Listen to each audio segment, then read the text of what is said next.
before we start, how are you guys doing today? Great, great. I wanted to introduce some news before we start the meeting. So the Animation Club is actually planning on creating a Pokemon region based off of Kennesaw in both Georgia and general.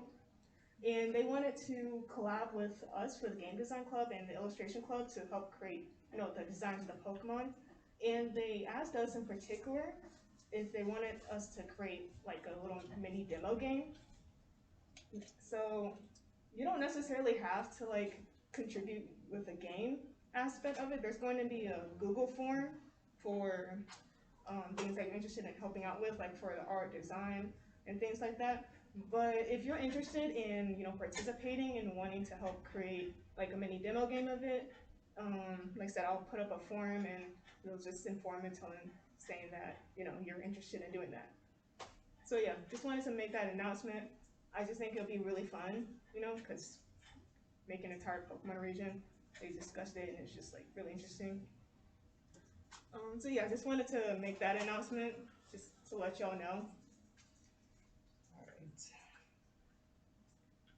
So for today's meeting, we're going to be going over character design and color theory. Character design is like, of course, like my all-time favorite part of creating a story because I just love making characters.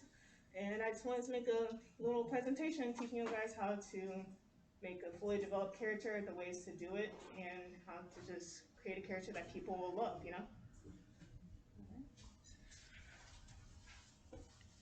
Everyone, signed in, right? All right. So before we start, of course, we're gonna do the meeting question of the day. What character do you think has the coolest, most interesting design? It doesn't have to be limited to video games, it can be just really any medium, but just have any character designs that you stands out to you in particular?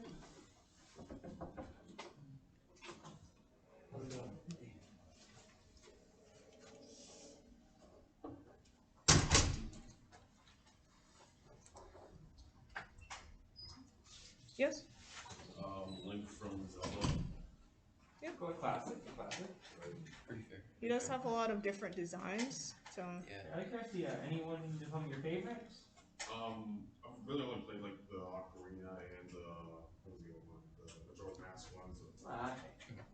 That's probably in my opinion, the most solid design because it has like the most in between of all of Link's designs, where he has lots of like storage for weapons he needs, that sort of thing, with like the sash, that sort of thing.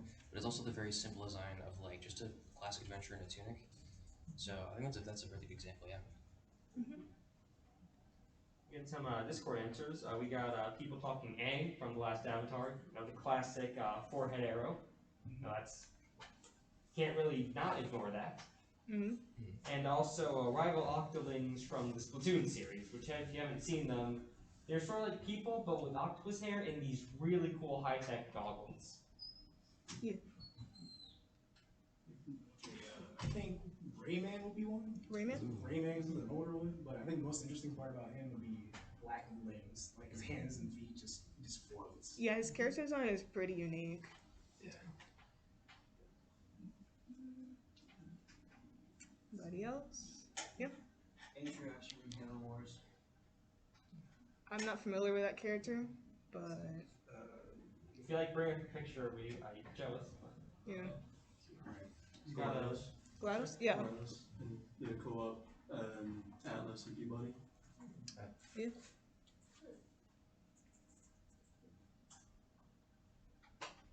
Would you like to make an answer?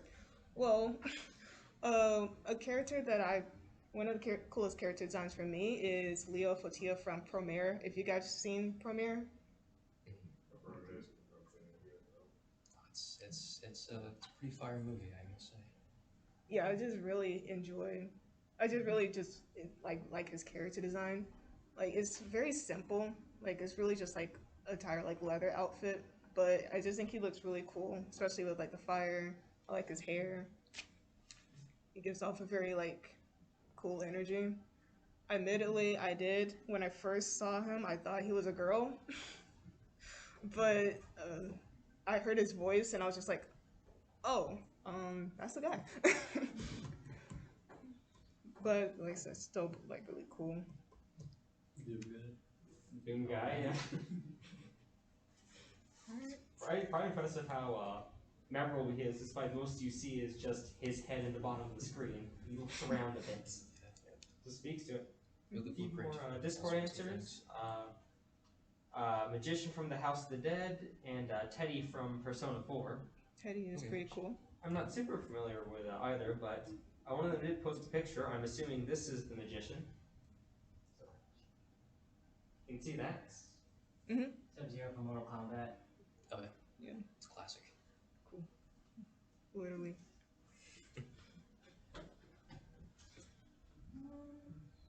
If that's all for today, we can continue on with the topic then. Thank you all for coming. No, I'm kidding. All right. So let's start off with just like the basic idea of what even is character.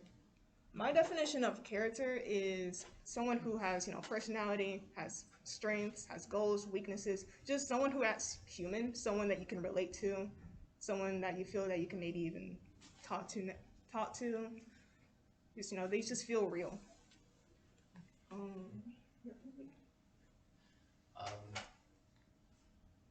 Characters can come all sorts of different shapes and sizes, obviously, as we've already displayed with our various answers for the question of the day.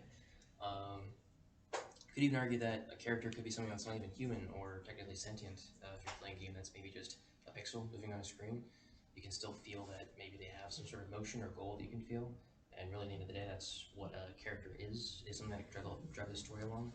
If I may interject, there's actually a game, I'm not sure if it's got super popular, it's called Thomas Was Alone, that goes a lot with that concept. Just the characters are literal, just colored shapes, just various squares and rectangles, and a lot of characters given to them just through outside narration and such, their properties. Yeah. So it's worth looking into. It's like character isn't just limited to humans. It can be an animal, it can be an object, it can be a rock. The concept.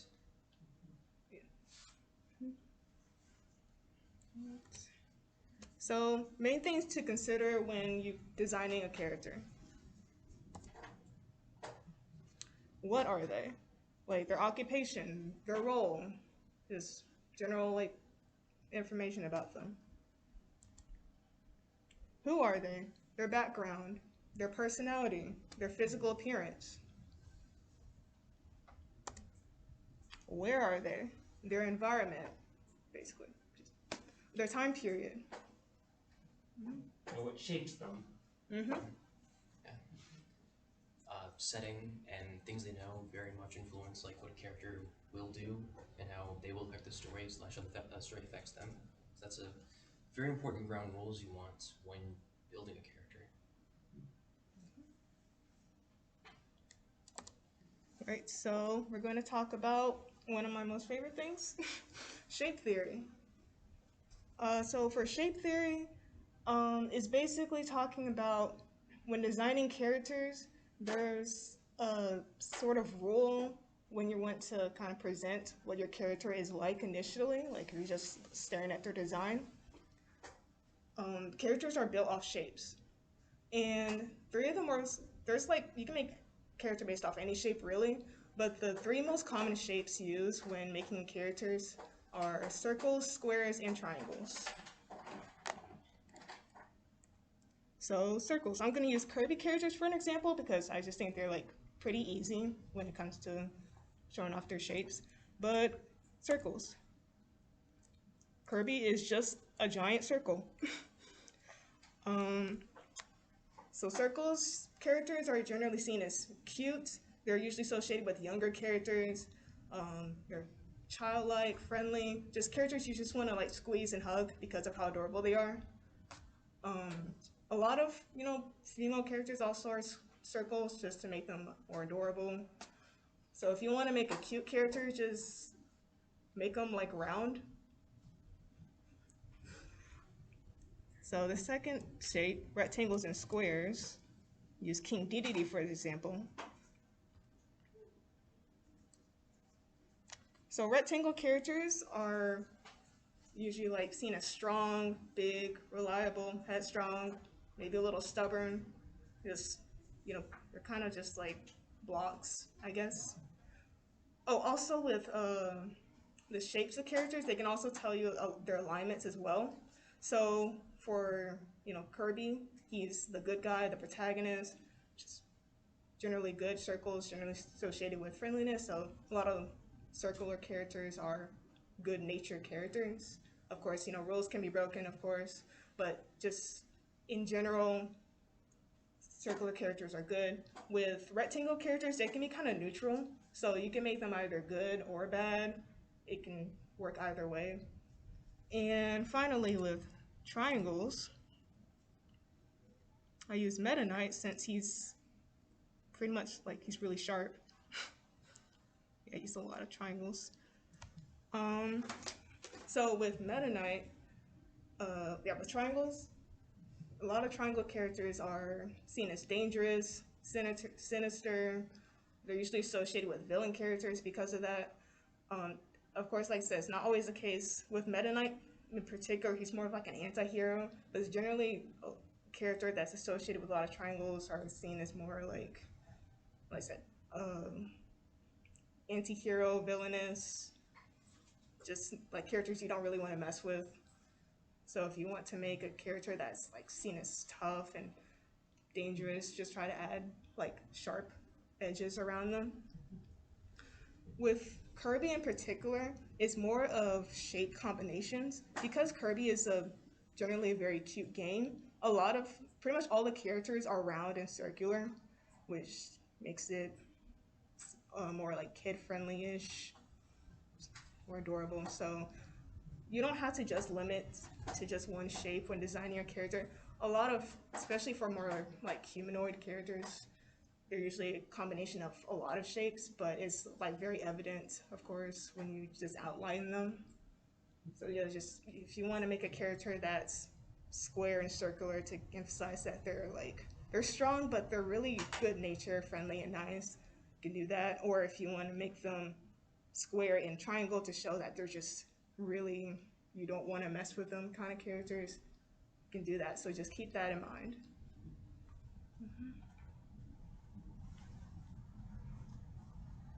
All right.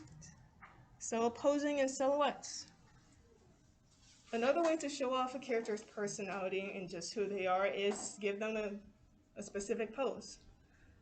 With poses, it really can show off on what type of person they are. So if a character is like someone who's like slouching all the time, they're not really like seen looking all that strong. It can show that they're maybe like kind of standoffish, not very strong, maybe a little shy.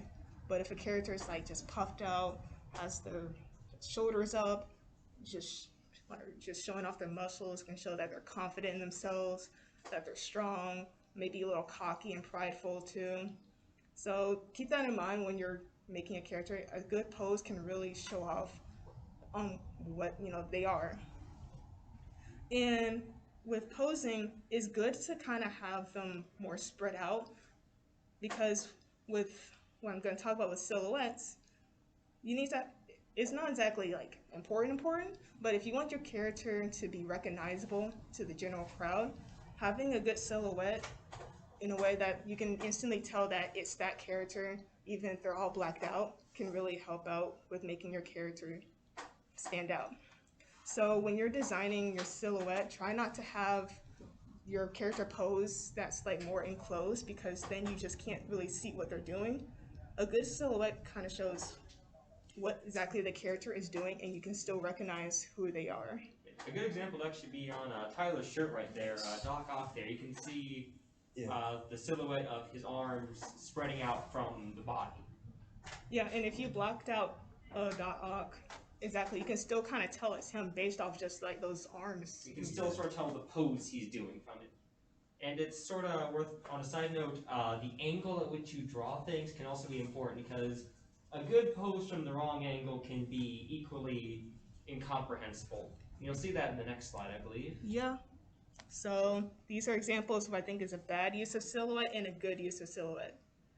Now, if you don't know these characters, The one left is Dante from Devil May Cry 3, and the one on the right is, of course, 2B from Nier Automata. You can't really, if blacking out, do you even know what Dante is doing? If you've never seen Dante's pose from Devil May Cry 3, would you even know what he's doing right there? So, just to show off what exactly he's doing, yeah, he's pointing a gun. You wouldn't even know that. Here's where angle would help a bit. If he was tilted to the side, you could sort of see the arm sticking out. Yeah, so with 2B, she just has her arms out and, you know, like she's not like closed in or anything, so you can easily tell what she's doing, and she's also, you can still recognize who she is based off like her frilly dress and things like that. So posing is very important. You don't want to be like Dante where they don't even know what exactly you're even doing with the character. So just make sure that when you're doing the posing, just have the arms and legs spread out. Don't make it enclosed, and if you want them doing a specific action, emphasize that. Or have it drawn in an angle where it is shown, you know, the arms are separate from the body. All right, environment, occupation, and religion. You can easily tell what that character is based off their location, their time period, and even what their religion they follow. So for the Pokemon character from Pokemon Sun and Moon, you can tell that they live in a tropical environment based off just the type of clothes they're wearing with the swimsuits and the open sleeves and the shorts. And with the LA Noir character, you can tell that he's like a detective, and based off the clothes he's wearing and the style and art style of the series, you can tell it's like in 1920s America. So if you want to emphasize that the character is like from the future, you would want them wearing more futuristic clothing, maybe show them having robotic parts or something, because if your character is, I don't know, wearing 80s outfits when the setting takes place in 2030, it would just look strange unless it's like a time travel thing. Unless that was your intention to make him stand out in that way. Fallout. He's like, I'm pretty sure it's like 2026 years, right? So we're like 1940s. Yeah, usually it's like late 21st century is when it takes place. Yeah, but I think there's like an explanation with Fallout, considering that it was, you know, a nuclear explosion. So society kind of like paused. Yeah. So in things like that, you have to like keep in mind things like that. So with cases with like nuclear explosions where like society is just decimated, sometimes things being stuck in the time area can like emphasize that, yeah, things didn't progress because everyone's dead, so everyone's kind of stuck in that same time period. But in cases where that isn't intentional, of course. I think like an example of like a bad use of that is from the game Y2K, if you ever heard of it. So the game takes place in 1999, but Pandora's box. but if you had like no knowledge about the game, how would you even really tell? Because the characters talk and act like they're from like the mid 2010s, but like I said, the game takes place in the 90s. There's nothing really 90s feel about it. And you know, the 90s, you know, they're dressed differently, they talk differently. So, like I said, if you really want to emphasize that your character is in a certain time period, particularly in the past, just keep in mind not only like what they're wearing, but also the way that they talk, the way that they interact, the way that they may even think, and things like that. Right. So, distinct features. This is in particular with main characters or just important characters, but if you want people to know that your character isn't a background character, it's good to give them a certain features so that they stand out. So this is more of an extreme example of this, but you can easily tell who the main character is because, well, Yeah, his hair. And the giant pyramid. Yeah, That's and just also, he just looks entirely different from everyone else in the crowd. Sometimes it does look a bit absurd having someone like that among a bunch of other more normal looking people, but sometimes that absurdity can be worth it for visual clarity. So, anyone unfamiliar with what's going on can sort of tell, oh, this person sticks out.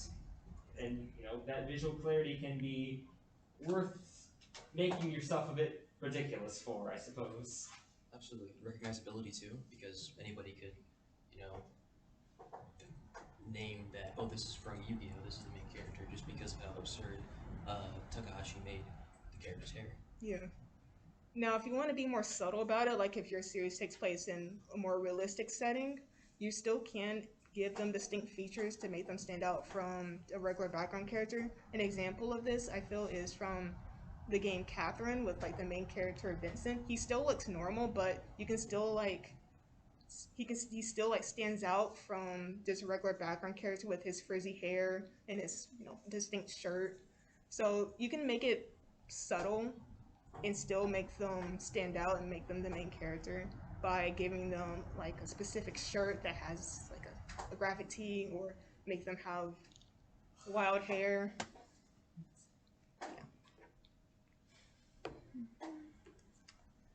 Alright. So now we're going to talk about color theory. And with color theory, this is more broad outside of character design.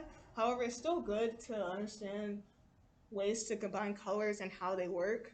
So most color combinations actually come from nature, and that's kind of how we determine on like what colors fit and how well they look together. So if you're having like a really hard time figuring out, man, like what colors do I think will look really good together, just look outside. Because honestly, like you can tell like with the trees right there with the brown and the green and how well they like mix well together. It's a really good reference to kind of like figure out like not only with just how to color the characters, but also just coloring your environments as well. So just keep that in mind. Now, the types of color combinations that are out there, there's complementary colors, which are colors that are across from each other. So things like red, green, blue, orange, purple, yellow. So with that. Then there's monochromatic colors, which is just the same color but in different shades. I'll go more into detail about that in the next slide. Analogous colors are colors that are side by side of each other. So like for example, yellow, orange, and orange. Then there's the triadic colors, which are just colors that are evenly spaced out from each other. So for example, the primary colors are kind of forming a triangle with the blue, yellow, and red. And tetradic is the same thing, but with 4 evenly spaced out colors. So in this example, yellow, the kind of swamp greenish color, the purple, and the orange red. Typically, in character design, a good, solid, safe way to do something is to pick a few analogous colors, and then pick an accent color from somewhere near the opposite of the wheel. So most of your character design should be in that base range with some details from the other ones. So in fact, in the previous image with Yu-Gi-Oh, you can go back to that for a moment. Yeah. You can see Yu-Gi-Oh himself is largely the blue shirt, the purple hair, sort of the blue-purple area, but he has those yellow accents in his hair and the yellow accents in the pyramid. And that can help, keep things from looking too crazy while also making it visually interesting. And you'll see that in a lot of designs in general. If you look at some of the examples people post, you'll see there's a large focus on, a group of similar colors and then 1 or 2 accent colors. Samus from Metroid is another good example, where most pursuit is like orange, like a red helmet, but then you have these green highlights, and the visor, these little lights, and the cannon. The main thing when you're designing colors onto a character like with clothes is that you can't have the colors clash with each other. So if, for example, you want to use the colors like blue, yellow, and red, so you would kind of have to pick like the main color that you want to stand out. So if the character is wearing a jumpsuit, for example, maybe you could make the jumpsuit red, and for the like blue color, you can kind of make it a little here they're smaller, so maybe under the jumpsuit, it's like a blue shirt. And then with the yellow, you will want to make that like the color that's there the least. So you can maybe give them yellow eyes or a yellow necklace or something like that. So you have to balance it out. You can't have them all like clash there, because then the character will just look strange or look like a clown, I guess. But I guess if you want to make a clown character, then go ahead. But funny phrase of words there. You say balance it out, but you actually want it to be very much unbalanced. You want to focus heavily on that one set and have just a little sprinkling of the rest of them. well, it still looks like balanced, but like not like Yeah, even, it's not an even balance. but like balance in that it all looks well together. And, oh yeah, an example of an analogous color actually is Mario, because he has that like the blue jumpsuit and the red shirt, and what was the other color again? The yellow buttons on the overalls. Yeah, and the yellow buttons. So that's an example of what I mean with the balance. And to continue on with what I mentioned with the monochromatic colors, there's the shade, which are colors applied with black. There's tint, the colors applied with white, and tone, which are colors applied with both black and white, which creates, the different tones of the colors. So that's kind of just more in detail about what I mean with the monochromatic colors, because I know monochromatic and analogous kind of like, they sound similar, but that's kind of more what monochromatic is. All right, so color theory applied to characters. Colors can help showcase what type of personality that character is. So in color theory, for example, different colors kind of represent personalities. So for example, red characters or characters with wearing a lot of red are usually associated with passion, hot-headedness, fire too. Just someone who's just very energetic, someone who probably is like eager to fight. Character I use, for example, is On. She isn't really like that like hot-headed, but she's very like passionate. She's very like out there, and also her elemental power is fire, so it just makes sense for her to just have a fire design. And with blue, for example, blue is more associated with calmness, melancholy, sadness, water. I use Yusuke because his main color is blue, but his elemental power is ice, which is usually associated more with white. But ice and water are fairly similar to each other, so yeah. And as you've seen, people are also talking about in the Discord, but the colors can have a wide range of meanings. Red can sometimes mean, evil or bad, but it can also sometimes mean something warm. A giant volcano death field is going to have a different feeling than, warm campfire. So the colors meanings are important, but it's also important that you take it into context with everything else. Yeah, and also the colors don't always have to associate with their personalities. You can have a color that's completely unrelated to the character's personality. So a character could have like red hair, but they're like complete opposite of hot-headedness. So it isn't always applied, but it is good to just like jumpstart to like kind of figure out what kind of character they are, and just help things make easier in terms of the character design aspect of it. I'd say with like the different kinds of like meanings that a single color can have, probably more that's where you apply the different colors you pick from on the wheel. So it's looking more the dangerous colors for like red being evil. You might use like a sharper like yellow and then like black. So if you like have like a volcano, you might see like the dark volcano, the dark mountain up there, and then coming out of it is the red hot magma that turns into a yellow. But if you want it to be warmer, you might choose like maybe a green or a brown to be able to balance it out and make it all just softer. Yeah, like if the campfire was lighting up the area around, like if there's grass around it, you get that little green as well. So it's all about context. Yeah, and also the colors can also contradict the character as well. So if a character, for example, is wearing a whole lot of black and gray and reds, and then you realize with the character they're like actually the sweetest thing ever, it can kind of like be like a play on thing, be like, oh, this character looks scary, but actually they're a complete sweetheart. So you can do that as well. Like I said, it doesn't always have to apply. You just gotta be like smart about it. If you know what you're doing, breaking the rules can be just as effective as following them. Yep. So now that you understand the basic of character design, it's time to create your own character. Pair up with a partner, or if you want to do it by yourself, you can, and just create a character.